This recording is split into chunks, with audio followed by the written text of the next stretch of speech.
রাজধানী ঢাকার খুব কাছে সাভারের আশুলিয়াতে জেবুন্নেসা মসজিদ স্থপতি সাইকা ইকবালের একটি অনন্য নির্মাণ। স্থাপত্যশৈলীর কারণে এই মসজিদটি জায়গা করে নিয়েছে বিশ্বের 100টি স্থানের মাঝে।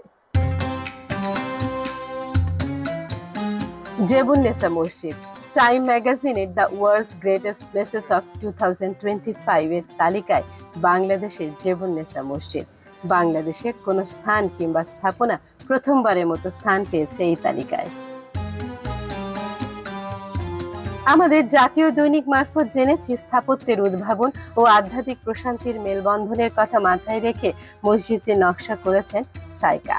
বাংলাদেশের গ্রামীণ উঠান, বাঁশঝাড়, পারস্যের বাড়ির বাগান, লুই আইকানের সংসদ ভবনের প্রেয়ার হল, ইস্তাম্বুলের আয়া সোফিয়া মসজিদ এর সবই ছিল স্থপতি সাইকার অনুপ্রেরণা।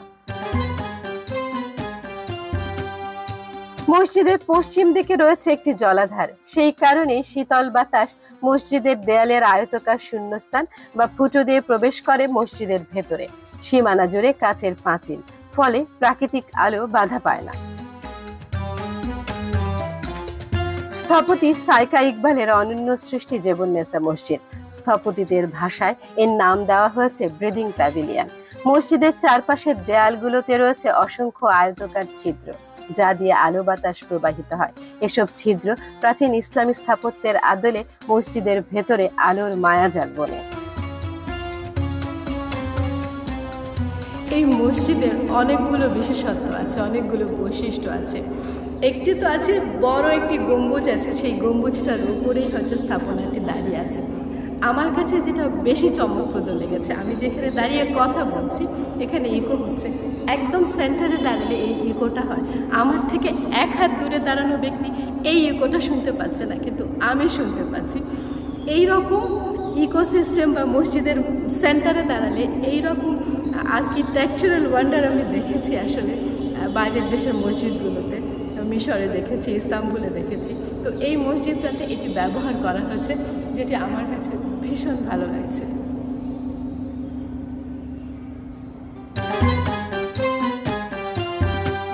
মসজিদের গোলাপি গায়ের রং আমাদের ঐতিহ্যবাহী টেরাকোটা ও মাটির স্থাপত্যের ছোঁয়া বহন করে। প্রাকৃতিক হাওয়া চলাচলের জন্য মসজিদের সামনে পেছনে আধখোলা কাঠামো রয়েছে। মসজিদের চারপাশে লাগানো হয়েছে বিভিন্ন প্রকারের উদ্ভিদ, তাতে পরিবেশ আরো মায়াময় হয়েছে। বাইরে একটি ইস্পাতের সিঁড়ি রয়েছে। মসজিদের এক পাশে ছাতিম গাছ, অন্য পাশে বাঁশঝাড়।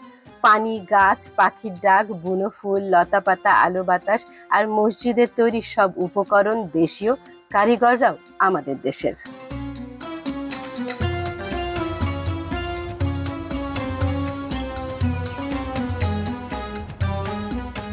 সিঁড়ির ওপরে অর্ধচন্দ্র আকারের একটি ফ্লোর তৈরি করা হয়েছে। এই স্থান নারীদের নামাজের জন্য বরাদ্দ।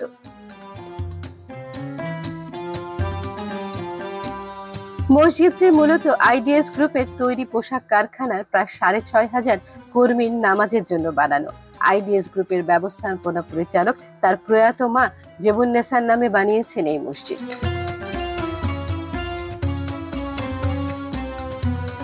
রাজধানী ঢাকার অদূরে সাভারের আশুলিয়ায় জামগড়ের দরগার পার এলাকায় এই মসজিদের অবস্থান।